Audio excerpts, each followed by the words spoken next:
அனைவருக்கும் இனிய புத்தாண்டு வாழ்த்தினை தெரிவித்து இன்றைய நிகழ்ச்சியை தொடங்குகிறோம். இன்று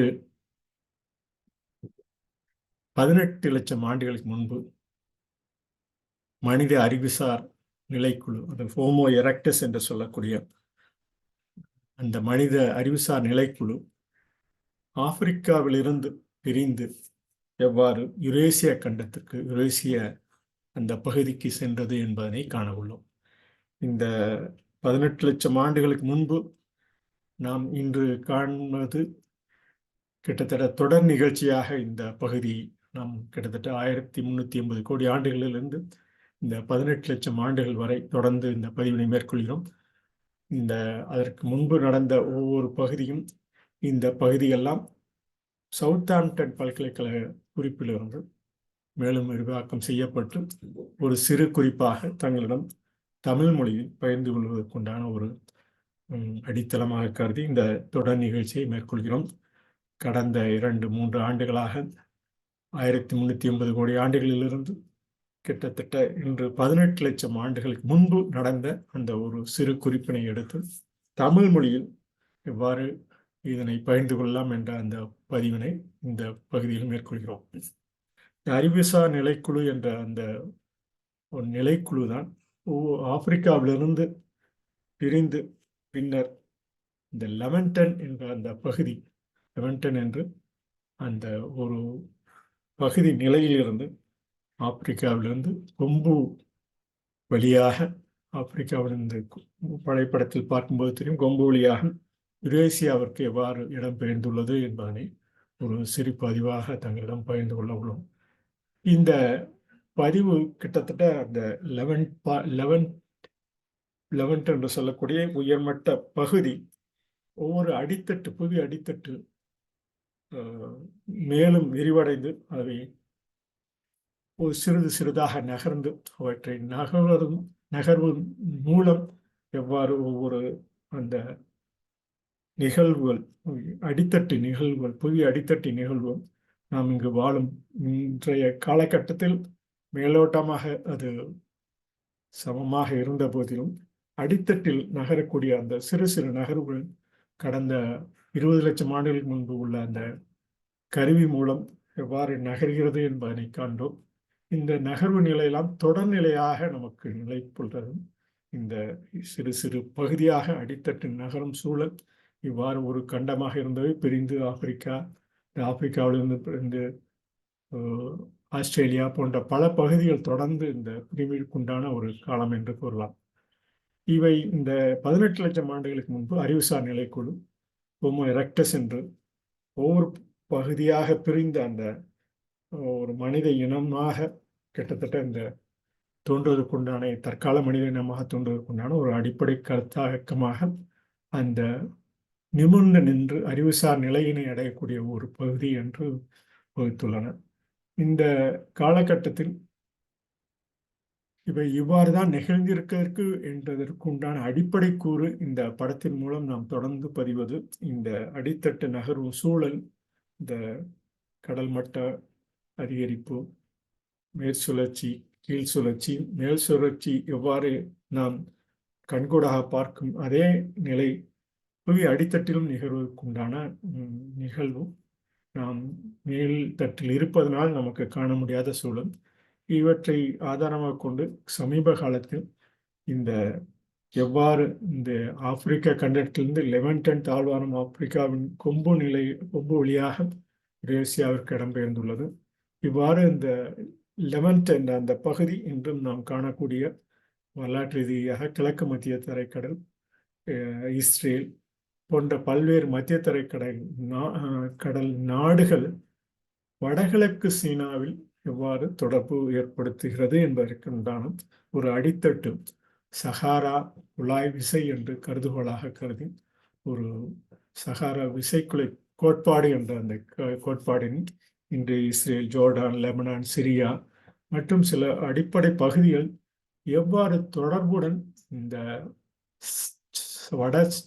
வடகிழக்கு சீனா, தென்கொரியா, வடகொரியா போன்றவற்றுக்கு எவ்வாறு இடம்பெயர்ந்துள்ளது என்பதற்குண்டான ஒரு அறிகுறியாக ஒவ்வொரு காலகட்டத்திலும் மனித இனம், தாவரங்கள், விலங்கினங்கள் எவ்வாறு அடித்தட்டில் அந்த மேல்தட்டு நகர்வில் காரணமாக அடித்தட்டில் உள்ள அந்த உயிரணுக்கள் எவ்வாறு நிலைத்து நின்று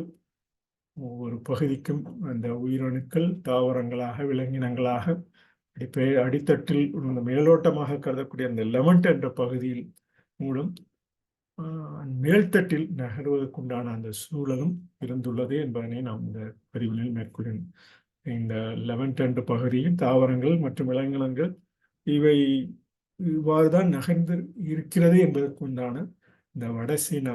கிரேட்டன் என்று சொல்லக்கூடிய மேல்தட்டு தொகுதி இன்று ஒரு சான்றாக நிலைத்துள்ளது என்பதனை இந்த பதிவினில் பதிகிறோம். இவையெல்லாம் இந்த அந்த பகுதி பிரிந்து எவ்வாறு ஒவ்வொரு பகுதியிலும் மனித இனம் வாழ்வதற்குண்டான ஆஸ்திரேலியா வரையும் இன்று மேற்கு, வடகிழக்கு, சீனா போன்ற பகுதியில் தொடர்ந்து நிலைத்துள்ளதற்குண்டான ஒரு இந்த காலகட்டம் என்று பயந்துள்ளனர். இவை கிட்டத்தட்ட இந்த பகுதி இந்த படத்தில் பார்க்கும்போது அதனுடைய எவ்வாறு அவர்கள் நகர்ந்து இந்த அடித்தட்டு நகர்வில் எவ்வாறு நிலைத்துள்ள அந்த மனித ஒரு சில அலை எவ்வாறு பிரிந்துள்ளது, பல்வேறு அலைகள் எவ்வாறு பிரிந்துள்ளது, இவை தொடர்ந்து எவ்வாறு நிலைத்துள்ளது என்பதெல்லாம் நாம் இந்த பகுதியில் அறிந்து கொள்ளக்கூடிய உண்டான ஒரு வாய்ப்பாகும்.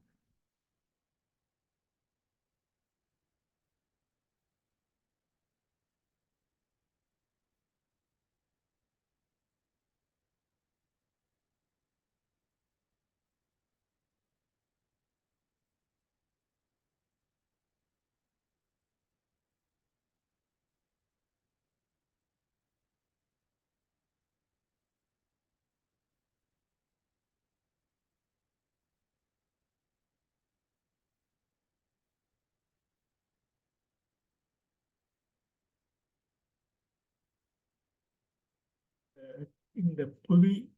அடிசறுக்கு கிட்டத்தட்ட 25 லட்சம் ஆண்டுகளில் இருந்து 18 லட்சம் ஆண்டுகள் வரை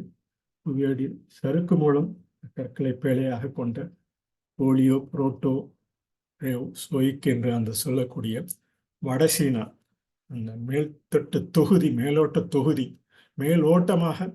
3 படிகளில் ஒன்றிணைந்து பின் இறுதி ஒருங்கிணைப்பாக 18 லட்சம் ஆண்டுகளில் நடந்தது என பயந்துள்ளன. இந்த ஆப்பிரிக்காவிலிருந்து பிரிந்து யூரோசியாவுக்கு செல்லும் இந்த நகரு நிலை, இந்த